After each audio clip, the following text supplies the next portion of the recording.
வர்ற வாகனங்களை வழிமறிக்குது ஒரு யானை. வாகனங்கள்ல வர்றவங்கள நம்மள ஏதோ தாக்கதான் வருதுன்னு சொல்லிட்டு அந்த யானை கிட்ட இருந்து விலகி போயிடுறாங்க.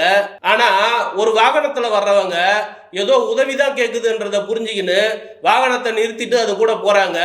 போனதுக்கு அப்புறம் தான் தெரியுது தன்னுடைய குட்டி பள்ளத்துல விழுந்து கிடக்குது, அதை காப்பாத்துறதுக்காக தான் உதவி கேட்டு மன்றாடி இருக்குதுன்றது தெரியுது. ஜேசிபி வாகனங்களை வரவழைச்சு அந்த குட்டியை மேலே ஏறி வர்றதுக்கு ஏதுவான வழிவகை செய்யறாங்க. தன்னுடைய குட்டி காப்பாற்றப்படுறதுக்கு முன்னாடியே அந்த யானை மூச்சு அடிச்சு கீழே விழுந்து போகுது. யானை குட்டி ஏறி வர்றதுக்கு ஏதுவான வழி செஞ்சு முடிச்ச உடனே அது மேலே ஏறி வந்துடுது.